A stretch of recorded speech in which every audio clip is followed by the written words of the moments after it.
Russia is running out of troops and military equipment as Vladimir Putin's decision to invade Ukraine continues to be viewed by experts as the biggest catastrophe in modern warfare. It is not 100 days since Russian troops crossed the borders into Ukraine on February 24 for what the government was branding as a special military operation.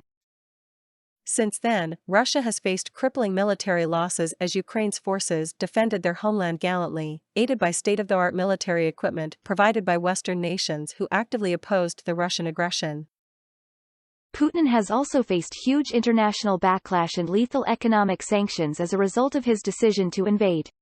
With the war now focused predominantly in eastern Ukraine following a Russian pullback in April, experts say that Putin's miscalculations continue, with the Russian forces now perilously low on personnel and equipment. The conflict has reached a state of attrition, said Swedish economist and Russia expert Anders Aslund. Aslund told The Sun, at the 100-day mark, the war is at a stalemate. Ukraine has all the soldiers it can possibly need. It can mobilize up to 1 million men. Russia, on the other hand, has a shortage of soldiers. Because this is not technically a war, Putin cannot legally send in conscripts. Ukraine's military says more than 30,000 Russian soldiers have been killed in the conflict so far, more than double the number killed in the almost decade-long Soviet-Afghan war in the 1980s. Aslund says Putin's position has been made weak in his own country, as grim details of the war emerge: vast death tolls, low morale amongst troops due to poor supply chains, and dreadful living conditions on the ground. In addition, the corpses of at least 6,000 Russian soldiers abandoned by their comrades are thought to be in storage in Ukrainian morgues.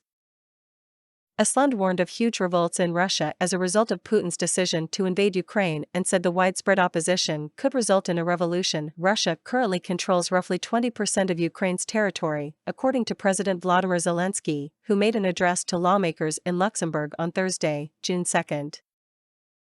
As of today, about 20% of our territory is under the control of the occupiers, Zelensky said.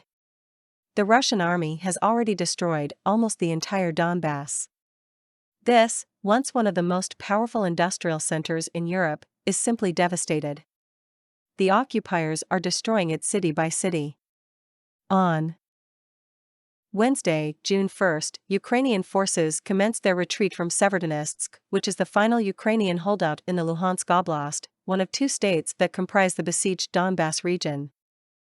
In its latest bid to arm the Ukrainian resistance, the UK announced it would be sending precision rocket launches to the Ukrainian military and providing the appropriate training to troops. Defense Secretary Ben Wallace said, "The UK stands with Ukraine and has taken a leading role in supplying its heroic troops with the vital weapons they need to defend their country. As Russia's tactics change, so must our support to Ukraine. These highly capable multiple-launch rocket systems will enable our Ukrainian friends to better protect themselves against Russia's brutal use of long-range artillery, which Putin's forces have used indiscriminately to flatten cities." The announcement came as President Joe Biden said the U.S. would be sending a small number of medium-range M142 artillery rocket systems to Ukraine. The Kremlin responded by announcing that they were holding nuclear weapons drills in Ivanovo province near Moscow. Russian Foreign Minister Sergei Lavrov has accused the West of pumping up the Ukrainian nationalists with weapons, and said that any weapons headed for Ukraine would become a legitimate military target.